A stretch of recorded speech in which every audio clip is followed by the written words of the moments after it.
Le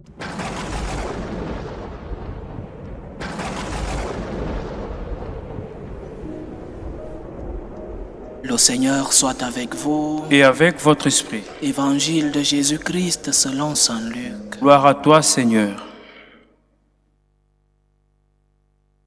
En ce temps-là, Jésus disait au chef des pharisiens qu'il avait invité: quand tu donnes un déjeuner ou un dîner, n'invite pas tes amis, ni tes frères, ni tes parents, ni de riches voisins.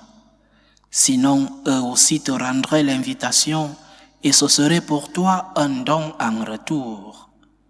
Au contraire, quand tu donnes une réception, invite des pauvres, des estropiés, des boiteux, des aveugles. Heureux seras-tu parce qu'ils n'ont rien à te donner en retour. Cela te sera rendu à la résurrection des justes. Acclamons la parole de Dieu. Louange à toi, Seigneur Jésus.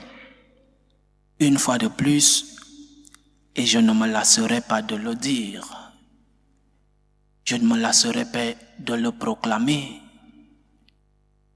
Je veux proclamer qu'il y a vie éternelle. Il y a vie éternelle.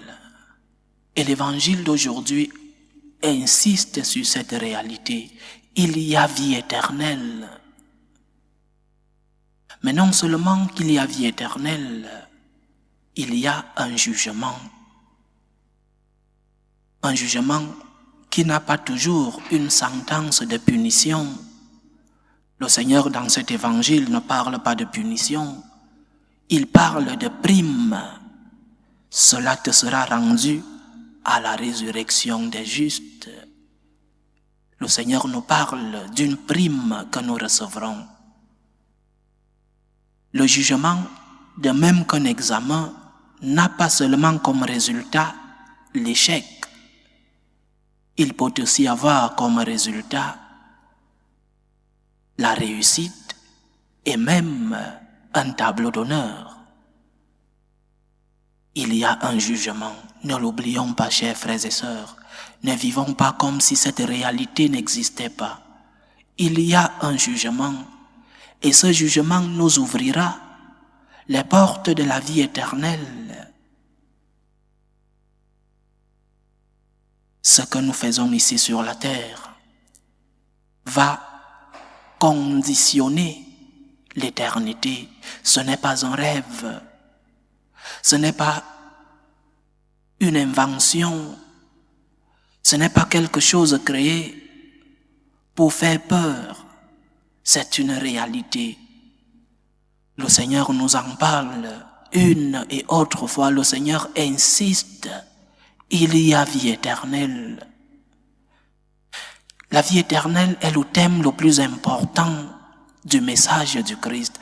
Sans la prédication sur la vie éternelle, l'on ne comprend pas la morale catholique. Oui, la morale catholique est une morale exigeante. Mais cette morale n'a de sens que si on ne perd pas la perspective de la vie éternelle. Hier dimanche, nous parlions de la motivation pour laquelle nous faisons les choses. Pourquoi je fais le bien? Nous devons faire les choses, disions-nous, par gratitude. Nous devons œuvrer par amour pour Dieu qui nous a déjà aimés. C'est le principal et vrai motif d'un catholique. C'est la principale motivation qui doit bouger nos cœurs.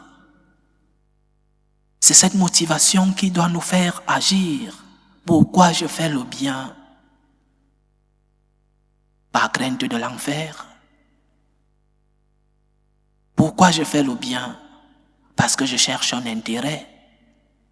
Ou alors je fais le bien par gratitude au Seigneur.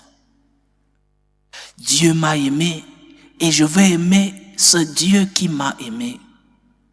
Dieu m'aime, je veux lui dire merci. Et je veux lui dire merci avec des œuvres de gratitude. Parce que Dieu m'a aimé en premier. Parce que Dieu qui est amour m'a aimé en premier. Il a le droit de recevoir de moi un cœur plein de gratitude, un cœur plein de reconnaissance, un cœur humble qui va vers lui pour lui dire merci. Je ne sais pas si c'est plus compliqué que ça.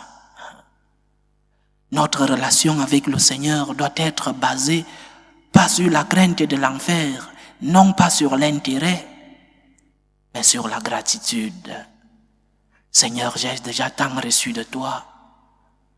Et même si l'enfer n'existait pas, je t'aimerais toujours, Seigneur. Même si il n'y avait pas un intérêt, je t'aimerais, Seigneur. Nous les hommes, lorsque une personne vient vers nous seulement pour tirer un intérêt, comment nous comportons-nous? Nous nous éloignons de cette personne, c'est vrai, non? Comment nous, qui nous éloignons des personnes qui nous cherchent seulement par intérêt, comment nous allons vers Dieu seulement pour avoir un intérêt? Guéris-moi de ceci, aide-moi en ceci.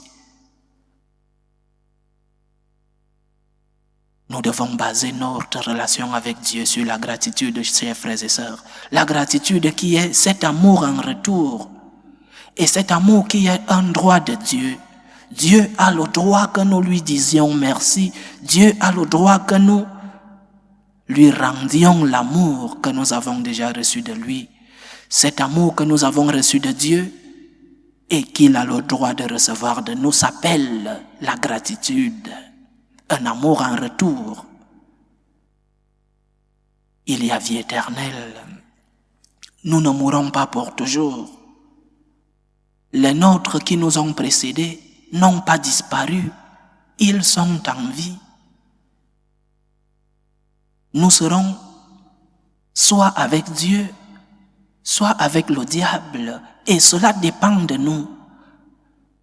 Le catéchisme de l'Église catholique définit l'enfer comme une auto-acceptation du mal, c'est-à-dire que nous-mêmes nous acceptons de nous installer dans le mal et de ne pas chercher la conversion.